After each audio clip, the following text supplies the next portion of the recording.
میں آپ سے ریکویسٹ کرتا ہوں کہ نبی صلی اللہ علیہ وسلم نے حدیث میں ارشاد فرمایا لا یؤمنو جو شخص مجھ سے محبت نہیں کرتا لا یؤمنو وہ مومن ہی نہیں ہو سکتا لا یؤمنو احدکم تم میں سے کوئی شخص اس وقت تک ایمان والا نہیں ہو سکتا۔ بسم اللہ الرحمن الرحیم۔ آج ہم اس ٹاپک پہ بات کریں گے کیا صرف اللہ رب العزت کی وحدانیت کو مان لینا، اس کا اقرار کر لینا کافی ہے؟ رسول اللہ صلی اللہ علیہ وسلم اور باقی انبیاء پر ایمان لانا ضروری ہے یا نہیں ہے؟ اس کے ساتھ ساتھ ایک اور بات بھی اس ویڈیو میں ہم ڈسکس کریں گے کہ اللہ رب العزت نے جو قرآن مجید نازل فرمایا ہے، کیا وہ قرآن مجید اللہ رب العزت کا صرف کلام ہے؟ کیا رسول اللہ صلی اللہ علیہ وسلم جو گفتگو کرتے ہیں وہ اپنی طرف سے کرتے ہیں یا وہ بھی اللہ ہی کی باتیں ہیں؟ ویڈیو شروع کرنے سے پہلے میں آپ سے ریکویسٹ کرتا ہوں کہ آپ یہ میری ویڈیو پوری دیکھیں، انشاءاللہ تعالی آپ کو بہت ہی زیادہ فائدہ ہوگا۔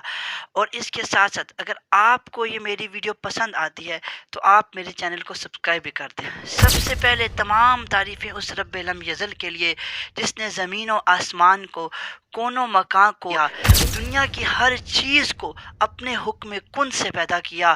آپ اندازہ کریں اللہ رب العزت ہی کی ذات ایسی ذات ہے جو تمام تعریفیں اسی رب لم یزل کے لیے ہے، اور تمام درود و سلام ہوں رسول اللہ صلی اللہ علیہ وسلم پر جو ہادی دو عالم بھی ہیں، جو شافی معشر بھی ہیں، جو ساقی کوثر بھی ہیں۔ اب ہم ویڈیو شروع کرتے ہیں۔ سب سے پہلی بات میں نے آپ سے یہ کہی تھی، کیا صرف اللہ رب العزت پر ایمان لانا کافی ہے؟ آج کے زمانے کے اندر بہت سے فتنے ایسے ہیں جو صرف کہتے ہیں اللہ رب العزت کی بات مان لینا، اللہ رب العزت کو مان لینا، اللہ رب العزت کو عقیدے کے لحاظ سے مان لینا کافی ہے۔ رسولوں پر ایمان رکھنا ضروری نہیں ہے، فرشتوں پہ ایمان رکھنا ضروری نہیں ہے، کتابوں پہ ایمان رکھنا ضروری نہیں ہے۔ یہ ان تمام چیزوں پہ ایمان رکھنا ایک طبقہ ایسا ہے جو یہ سمجھتا ہے ضروری نہیں ہے۔ آج میں آپ کو بتاتا ہوں، آج میں آپ کو جو اگزامپل دے رہا ہوں وہ بہت ہی امپورٹنٹ اگزامپل ہے۔ حضور اقدس صلی اللہ علیہ وسلم نے ارشاد فرمایا، جب انسان قبر میں جاتا ہے، قبر میں جانے کے بعد انسان سے 3 سوال ہوتے ہیں۔ مر ربک تمہارا رب کون ہے، مر رسولک تمہارا رسول کون ہے، ما دینک تمہارا دین کیا ہے۔ آپ اندازہ کریں اگر ہم نے دنیا میں صرف اللہ رب العزت کی وحدانیت کا اقرار کیا، اللہ رب العزت کی وحدانیت کو مانا، اور رسول اللہ صلی اللہ علیہ وسلم کی رسالت کو نہ مانا، رسول اللہ صلی اللہ علیہ وسلم کی ختم نبوت کو نہ مانا، باقی انبیاء کی رسالت کو نہ مانا، تو پھر ہم قبر کے اندر مر رسول کا جواب کیسے دیں گے؟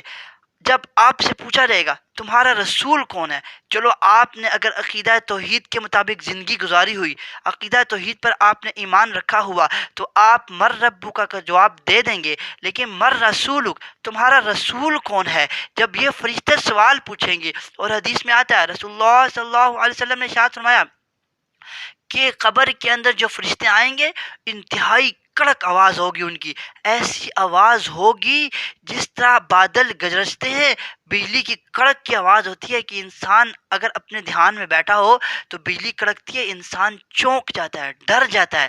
اس طرح کی بجلی کی کڑک ہوگی، اور قبر کے اندر ایسی تاریکی ہوگی کہ ہم سوچ بھی نہیں سکتے۔ اس تاریکی کے اندر جب فرشتے حساب لینے کے لیے آئیں گے، ان کی آواز بجلی کی کڑک کی طرح ہوگی، خوفناک شکل میں وہ آئیں گے۔ اس وقت جب وہ مر رب کا پوچھیں گے، اگر ہم نے اللہ رب العزت کی وحدانیت کا اقرار کیا ہوا، اللہ رب العزت کے بتائے ہوئے احکامات کے مطابق زندگی گزاری، تبھی ہم جواب دے پائیں گے۔ اور پھر دوسرا سوال مر رسول کا، میں نے آپ سے کہا کہ فرشتے جب قبر میں پوچھیں گے مر رسول کا، اب آپ مجھے یہ بتائیں کہ مر رسول کا جواب وہ شخص کیسے دے سکے گا جو رسولوں پر ایمان ہی نہیں رکھتا، جو رسول اللہ صلی اللہ علیہ وسلم پر ایمان ہی نہیں رکھتا۔ لہٰذا ہمیں چاہیے کہ ہم دنیا میں رسول اللہ صلی اللہ علیہ وسلم پر ایمان لائیں، اور اگر ہم رسول اللہ صلی اللہ علیہ وسلم پر ایمان نہیں لائیں گے تو ہمارا ایمان معتبر ہی نہیں ہوگا۔ ایمان تو لانا ہی لانا ہے۔ ایمان لانے کے بعد اگر ہمارے دل میں رسول اللہ صلی اللہ علیہ وسلم کی محبت نہیں ہوگی، اس وقت بھی ہم کامیاب نہیں ہو سکیں گے۔ میرے محترم بزرگوں اور دوستوں، میں آپ سے ریکویسٹ کرتا ہوں کہ نبی صلی اللہ علیہ وسلم نے حدیث میں ارشاد فرمایا، لا یؤمنو، جو شخص مجھ سے محبت نہیں کرتا، لا یؤمنو، وہ مومن ہی نہیں ہو سکتا۔ لا یؤمن احدکم، تم میں سے کوئی شخص اس وقت تک ایمان والا نہیں ہو سکتا، حتی اکون احب الیہ من والدہ وولدہ والناس اجمعین، یہاں تک کہ میں اسے، حضور نے فرمایا یہاں تک کہ میں اسے محبوب نہ ہو جاؤں، اس کے والدین سے زیادہ، اس کی اولاد سے زیادہ، یہاں تک کہ تمام انسانوں سے زیادہ جب تک محبوب نہ ہو جاؤں۔ ایمان لانے کے بعد محبت بھی ضروری ہے، محبوب نہ ہو جاؤں اس وقت تک ایمان آپ کا مکمل ہو ہی نہیں سکتا۔ تو میرے محترم دوستو، یہ ہوگی پہلی بات۔ دوسری بات یہ ہے کہ اللہ رب العزت نے جو قرآن مجید میں اپنا کلام نازل فرمایا، جبرائیل علیہ السلام لے کے آتے تھے حضور اقدس صلی اللہ علیہ وسلم کے قلب اطہر پر، جب وہی اتاری جاتی تھی، یہ قرآن اترتا تھا، یہ اللہ رب العزت کا کلام تھا، اللہ رب العزت کا کلام ہے، یہ باتیں بھی اللہ رب العزت کی باتیں ہیں۔ اب یہاں پر سوال پیدا ہوتا ہے کہ کیا رسول اللہ صلی اللہ علیہ وسلم نے جو باتیں ارشاد فرمائی ہیں، کیا وہ بھی اللہ کی طرف سے ارشاد ہے؟ کیا وہ بھی اللہ کا کلام ہے؟ تو میں اس سوال کا جواب آپ کے سامنے رکھ دیتا ہوں کہ جو رسول اللہ صلی اللہ علیہ وسلم گفتگو کرتے تھے وہ بھی در حقیقت اللہ کا کلام ہوتا تھا۔ یاد رہے قرآن مجید کے الفاظ بھی اللہ رب العزت کی ذات سے نکلے ہوئے الفاظ ہیں، اور قرآن مجید کے جو معانی ہیں وہ بھی اللہ رب العزت کے معانی ہیں، مطلب بھی اللہ رب العزت کا ہے۔ لیکن جو رسول اللہ صلی اللہ علیہ وسلم بات ارشاد فرماتے تھے، جو بھی بات ارشاد فرماتے تھے، جتنی بھی احادیث ہیں، وہ کلام تو رسول اللہ صلی اللہ علیہ وسلم کا ہوتا تھا، گفتگو تو حضور اقدس صلی اللہ علیہ وسلم کر رہے ہوتے تھے، لیکن اس کا معانی وہ اللہ رب العزت کی ذات نے بتایا ہوتا تھا، اس کا مطلب اللہ رب العزت کا مطلب ہوتا تھا۔